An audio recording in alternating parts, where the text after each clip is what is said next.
Chapter 27, Part 1.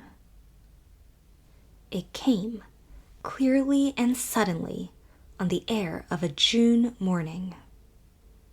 An old, old call. 2 higher notes, and 1 long and soft and low. Emily Starr, dreaming at her window, heard it and stood up, her face suddenly gone white. Dreaming still, she must be. Teddy Kent was thousands of miles away in the Orient. So much she knew from an item in a Montreal paper. Yes, she had dreamed it, imagined it. It came again. And Emily knew that Teddy was there, waiting for her in Lofty John's bush, calling to her across the years. She went down slowly, out, across the garden. Of course Teddy was there, under the firs. It seemed the most natural thing in the world that he should come to her there, in that old-world garden where the 3 Lombardies still kept guard. Nothing was wanting to bridge the years. There was no gulf. He put out his hands and drew her to him, with no conventional greeting, and spoke as if there were no years, no memories between them. Don't tell me you can't love me.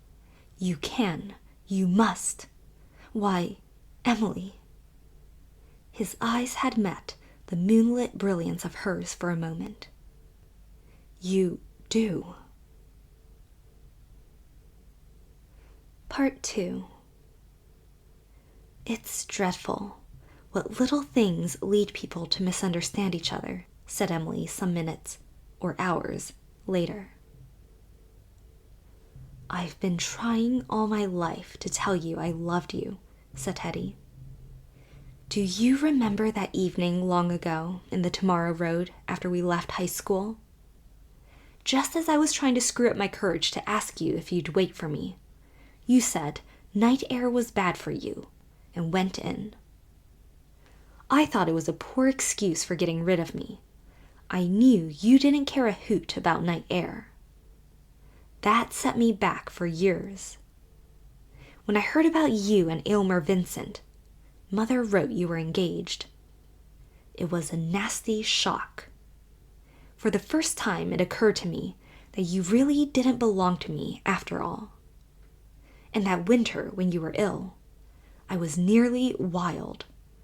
Away there in France where I couldn't see you, and people writing that Dean Priest was always with you and would probably marry you if you recovered. Then came the word that you were going to marry him. I won't talk of that. But when you saved me from going to my death on the Flavian, I knew you did belong to me, once and for all, whether you knew it or not. Then I tried again that morning by Blairwater, and again you snubbed me mercilessly, shaking off my touch as if my hand were a snake. And you never answered my letter. Emily, why didn't you? You say you've always cared. I never got the letter. Never got it, but I mailed it. Yes, I know. I must tell you. She said I was to tell you. She told him briefly. My mother did that? You mustn't judge her harshly, Teddy. You know she wasn't like other women. Her quarrel with your father. Did you know? Yes, she told me all about that when she came to me in Montreal. But this, Emily. Let us just forget it and forgive. She was so warped and unhappy, she didn't know what she was doing. And I was too proud, too proud to go when you called me that last time. I wanted to go, but I thought you were only amusing yourself. I gave up hope then, finally. It had fooled me too often. I saw you at your window, shining, as it seemed to me, with an icy radiance like some cold wintry star. I knew you heard me. It was the first time you had failed to answer our old call. There seemed nothing to do but forget you, if I could. I never succeeded, but I thought I did, except when I looked at Vega of the Lyre. And I was lonely. Ilsa was a good pal. Besides, I think I thought I could talk to her about you, keep a little corner in your life as the husband of someone you loved. I knew Ilsa didn't care much for me. I was only the consolation prize. But I thought we could jog along very well together and help each other keep away the fearful lonesomeness of the world. And then Teddy laughed at himself. When she left me at the altar, according to the very formula of Bertha M. Clay, I was furious. She had made such a fool of me who fancied I was beginning to cut quite a figure in the world. My word, how I hated women for a while. And I was hurt, too.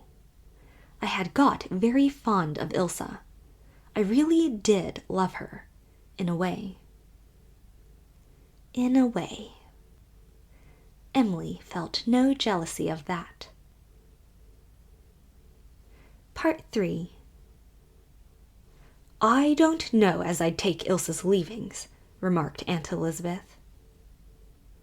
Emily flashed on Aunt Elizabeth one of her old starry looks. Ilsa's leavings!